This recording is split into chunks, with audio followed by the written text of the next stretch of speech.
Bismillahirrahmanirrahim.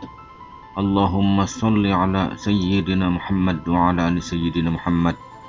Assalamualaikum warahmatullahi wabarakatuh.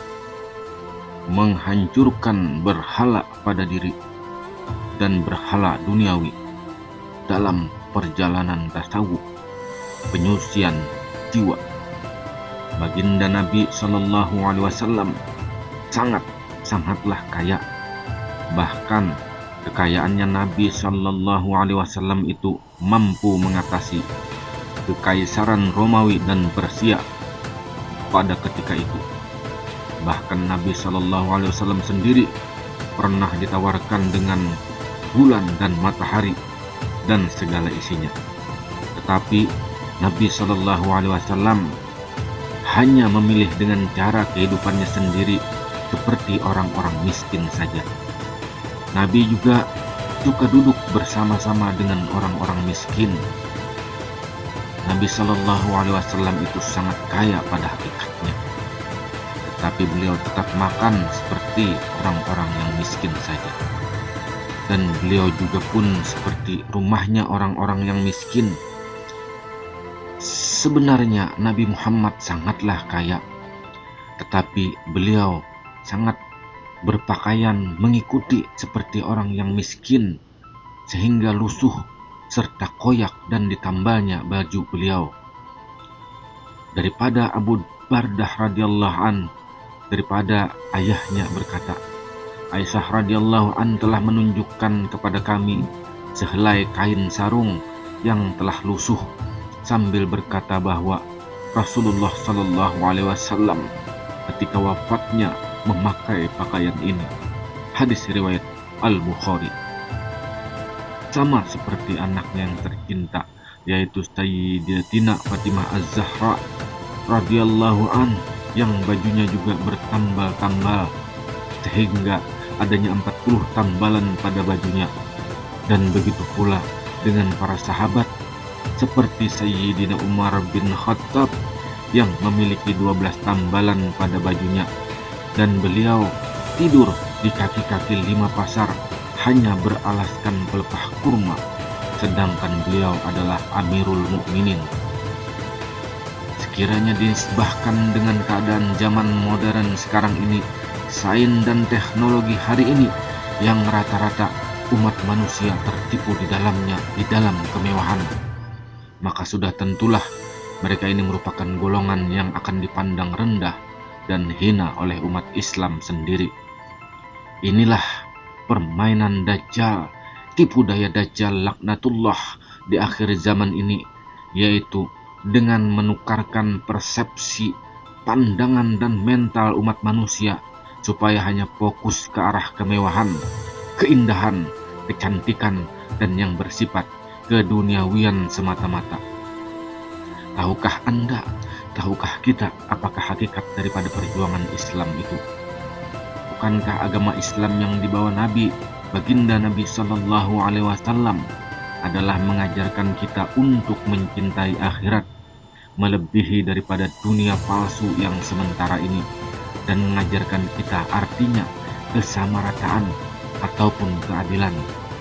Kebanyakan umat Islam akhir zaman hari ini yang selalu tergoda konon terlalu mencintai sunnah bagi Nabi dan mau mencontoh akhlak Nabi Shallallahu Alaihi Wasallam, tetapi sayangnya tidak pula sanggup mengikuti sunnah yang sebenar-benarnya, hanya akan diikuti yang bersesuaian dengan kehendak hawa nafsunya semata-mata. Inilah sunnah yang paling terbesar yang harus dicontoh di dalam kehidupan pada hakikatnya, untuk menghancurkan iblis yang ada di dalam diri dan yang di luar diri, pengaruh-pengaruh dari luar. Inilah jalan yang paling terbaik sekali untuk membuang segala penyakit al-wahan, cinta dunia dan takut mati. Dan untuk mencapainya maka kita harus ada penyucian jiwa yang sebenar-benarnya. Tetapi umat Islam akhir zaman hari ini pula hanya maukan makanan-makanan yang sedap saja, rumah besar yang cantik dan lega, kendaraan yang mewah, pakaian yang cantik dan mahal, dan mau mengerjakan pangkat dan jabatan, mau dikenal, dan banyak pengikut serta lain-lainnya, yang semuanya itu pada hakikatnya hanyalah tujuannya untuk meraih segala puji-pujian, kehormatan, kemegahan, dan sebagainya. Hidup hanya memenuhi dan menuruti hawa nafsu semata-mata, mengikuti iblis, dan supaya apa yang dibuat itu akan dipandang orang, dilihat orang, dipuji orang, dan dihormati oleh orang-orang lain. Mereka secara tidak sadar ataupun di dalam keadaan sadar sendiri sedang menanamkan di dalam hatinya penyakit ujub dan riya semata-mata. Inilah dari iblis yang mengadu domba seluruh umat manusia untuk senantiasa suka bersaing, saling menjatuhkan, menikam sesama sendiri, haus akan puji-pujian, ingin dihormati dan ingin dikenal, dan mengejar keduniawian semata-mata. Maka disampaikan orang-orang miskin pun dijauhi, kononnya takut diminta-minta ataupun dipinjam-pinjam, apalagi mau dibantu untuk memulihkan kehidupan mereka. Pada hakikatnya, orang-orang yang beriman itu akan sangat takut dengan fitnah harta. Takut harta yang Allah SWT berikan itu tidak akan digunakan ke jalan Allah, malah digunakannya harta itu untuk menjadi syaitan di dunia yang palsu ini. Dan mereka-mereka yang beriman itu akan sangat takut sekali dihisap kelak akibatnya atas fitnah harta, apalagi fitnah ilmu, fitnah pangkat atau jabatan, fitnah pengaruh atau pengikut, dan lain-lainnya. Tapi cobalah kita lihat umat Islam akhir zaman hari ini, apakah sudah terjadi?